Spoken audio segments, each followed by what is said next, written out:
മണിക്കൂറിലെ തണുപ്പ് എത്രയായിരിക്കും? എന്തായാലും 0 ഡിഗ്രി സെൽഷ്യസിന് താഴെയായിരിക്കും.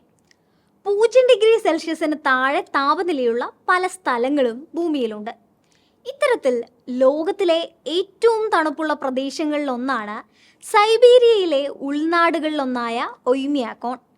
പുറത്തിറങ്ങിയാൽ കൺപീലികളിൽ വരെ മഞ്ഞുറഞ്ഞു പോവുക, മുഖവും ശരീരഭാഗങ്ങളും വലിഞ്ഞു മുറിയുക, പേനയിലെ മഷി പോലും കട്ടയാവുക, ബാറ്ററി ചാർജ് തീരുക തുടങ്ങി ഒട്ടേറെ പ്രതിസന്ധികളുള്ള ഒയ്മിയാക്കോണിൻ്റെ ദിവസത്തിൻ്റെ 21 മണിക്കൂറും ഇരുട്ടായിരിക്കും. ലോകത്തിലെ ഏറ്റവും തണുപ്പുള്ള ജനവാസ മേഖലയാണിത്. അന്റാർട്ടിക്കയിൽ ഇതിലുമേറെ താഴ്ന്ന താപനില ഉണ്ടാകാറുണ്ടെങ്കിലും അവിടെയൊന്നും സ്ഥിരം ജനവാസമില്ല. ഒയ്മിയാക്കോണിലെ ശരാശരി താപനില എത്രയാണെന്നറിയാമോ? -40 ഡിഗ്രി സെൽഷ്യസ്.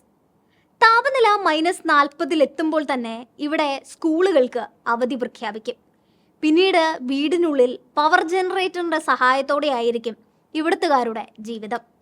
വാഹനങ്ങളുടെ എഞ്ചിൻ കേടാകാതിരിക്കാൻ അവ നിരന്തരം പ്രവർത്തിപ്പിക്കേണ്ടി വരും.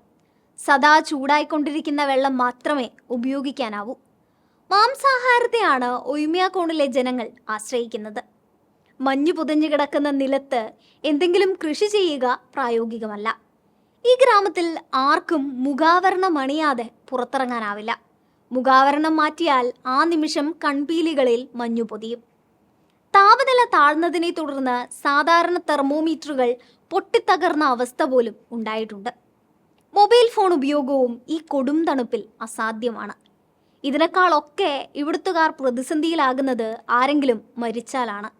കാരണം ശവസംസ്കാരം നടത്തുന്നത് ശ്രമകരമായ കാര്യമാണ്. സംസ്കരിക്കാൻ സ്ഥലം കണ്ടെത്തി ആദ്യം ആ ഭാഗത്തെ മഞ്ഞുരുക്കി കളയണം. പിന്നീട് അവിടെ ഒരു കുഴി കുഴിക്കണമെങ്കിൽ ദിവസങ്ങളെടുക്കും. മഞ്ഞ് വീഴുന്നതിനനുസരിച്ച് തീയിട്ട് അത് ഉരുക്കിക്കൊണ്ടിരിക്കണം. അതിനുശേഷം മാത്രമേ സംസ്കാരം നടക്കൂ. സംസ്കരിക്കുന്ന മൃതദേഹം അഴുകാനും കാലതാമസമെടുക്കും. എങ്കിലും ഇവിടുത്തെ ജനങ്ങൾക്ക് ഒയ്മിയാക്കോണിലെ ജീവിതം പ്രിയപ്പെട്ടതാണ്. ഈ ജീവിതം കണ്ടറിയാൻ നിരവധി സഞ്ചാരികളും ഇവിടേക്ക് എത്താറുണ്ട്. ലോകത്തിൻ്റെ ഫ്രീസർ എന്നൊരു വിളിപ്പേര് കൂടിയുണ്ട് ഈ ഗ്രാമത്തിന്. രസകരമായ മറ്റൊരറിവുമായി വീണ്ടും കാണാം. Thanks for watching.